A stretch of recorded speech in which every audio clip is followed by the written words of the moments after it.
Welcome, everybody, to this edition of Attention Talk Video. I'm your host, ADHD and Attention Coach Jeff Copper. I'm here to talk to you about an idea on how to manage time. You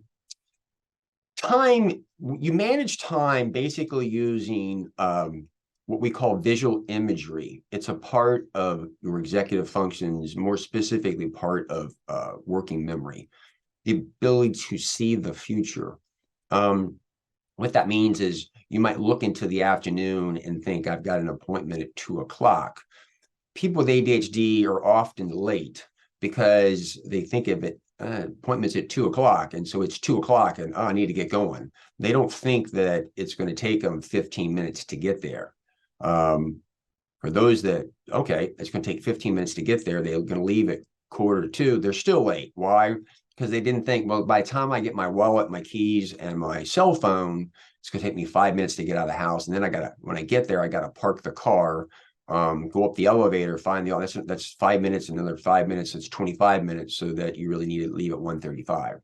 Again, it's more of a thinking issue than most people realize. You do that using your visual imagery, which is part of executive function, which is impaired, which is why it's difficult. Basically think it's difficult, which is why it's difficult. So what do? One of the things is have some awareness around this. I've always been fascinated by people that have ADHD that are constantly late. They know that they're late, but they don't have the self-awareness to think, hey, maybe I should add some time. But what helps us sometimes is just to go through your day and map out what you do. I wake up for me, I wake up usually at 6:10. I go downstairs, I make a cup of coffee, I get on my laptop, I clear out a bunch of emails. I get done about 6:50. I jump into the shower. I come down. My first call is at 7. I go through my day. Or other people, I wake up, I roll over, I turn my phone off, which is my alarm. I check the news. That takes about 30 minutes. Then I find myself doom scrolling for an hour. Then I'm hungry. I go into the kitchen and get some food. Then I go. It usually takes me 20 minutes to figure out what I'm going to wear. If you notice, is that what I'm describing is probably a pattern in your life. So if you begin to manage time by looking at how you spend your time, all right, it will help you sometimes get your head around time.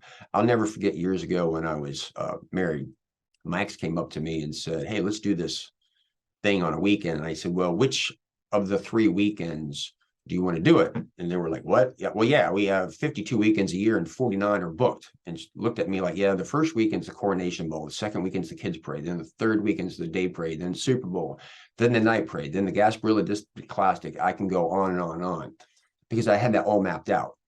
Again, my point is, if you struggle with time management, sometimes it's helpful just to go through and just write a day in the life of you to understand where your time is being spent. Just like a budget. To manage money, you put a budget down to see where you're spending your money. Now, in order to save money, you do a budget to make a decision on what you're not going to purchase. When you do this time thing, you make decisions on what you're not going to do in order to make time for time. Again, it's both of the budget and mapping out what you do in the day of you. There are tools for you to begin to see and make decisions. Anyway, some of that sounds really good. Some people like, oh, yeah, I'll do that, but you never will. But this is basically, you have to put a little bit of work in order to make this thing happen. So anyway, I hope this speaks to some of you out there. Maybe some of you have already done that. Anyway, if you're new to our channel, hit the subscribe button. Always love your comments, thoughts. Anybody have a shared experience on something like this? Also, we certainly have contributions for those that want to hit thanks button. With that, we hope you've enjoyed this edition of Attention Talk Video. Take care.